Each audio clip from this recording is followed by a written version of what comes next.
households in the south of the country face paying quite a lot more for electricity under plans being considered by the government, with the prices being determined by the supply and demand in each area.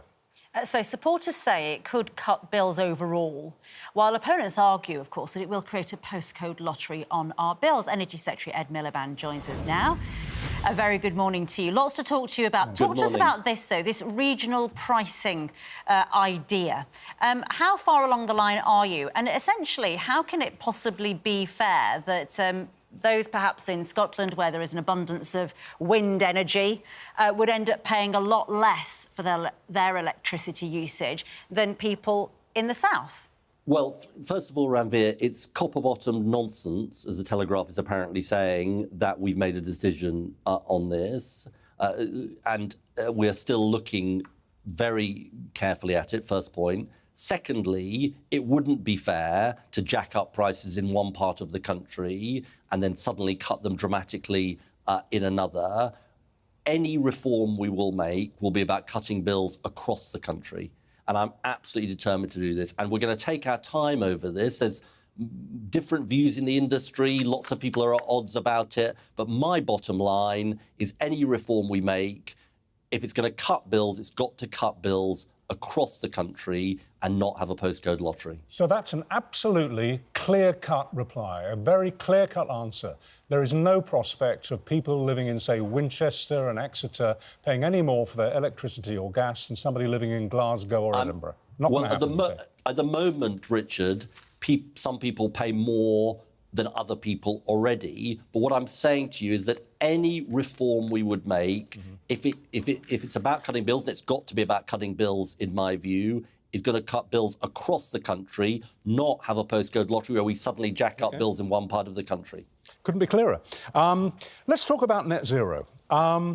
You've got countries like China building more and more coal-fired power stations. You've got a new president in America with the slogan "Drill, baby, drill," and a complete climate sceptic. The fact of the matter is that our carbon emissions are minuscule compared to, say, China's and America's, and increasingly America's. And yet it's British people who are going to be paying the price for net zero. Should we be stepping back a little from that deadline? That's not the way I see it, Richard. So today we're announcing £300 million for Great British Energy to invest in factories to manufacture parts for offshore wind, matched by the private sector. It's going to create jobs for welders and engineers and construction workers. And that is part of the fundamental truth here, which is, first of all, this clean energy transition is about a massive economic opportunity, which lots of countries, including China, by the way, are leaping into and are fighting for, and we should fight for it too. Secondly, we can only have energy security if we get off fossil fuels. Why did prices go through the roof when Russia invaded Ukraine? They went through the roof because we're dependent on those fossil fuel markets controlled by petrostates and dictators. Unless we have homegrown clean energy, we'll never get off that situation and we'll never cut bills.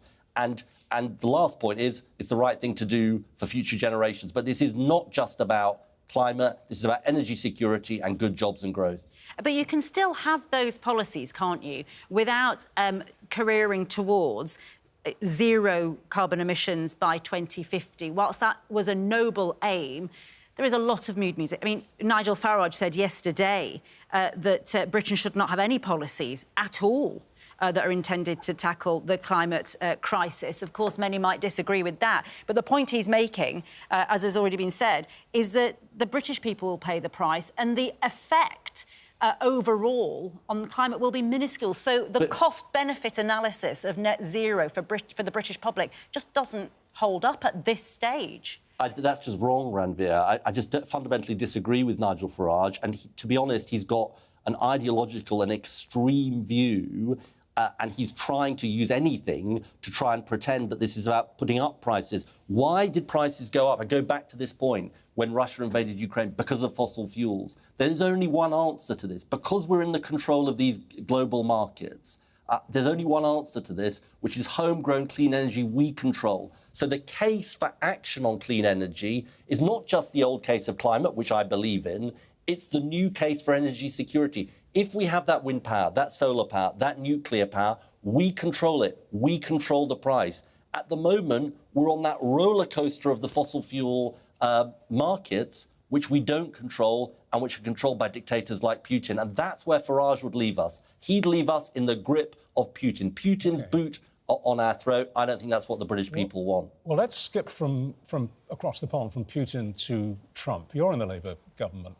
What does the Labour government do with the policies that you're espousing here and following through here, with an American president who is a climate change denier, in a way we've not seen in the White House until now? How do you deal with a president who says that everything that you're saying is nonsense and that man is not responsible for rising temperatures and the change in the climate? How do you deal with someone like that? Here's the answer, Richard. He pursues his national interest, and he was duly elected by the American people to do that as he sees fit, and we pursue ours. And then we seek to find common ground. There are some things that we can work together on. Nuclear power, for example. They're not doing it for climate reasons, but the US administration believes in nuclear power, for example. We should cooperate with them on that. But, you know, we've got this big international summit happening, 60 countries around the world, in the next couple of days.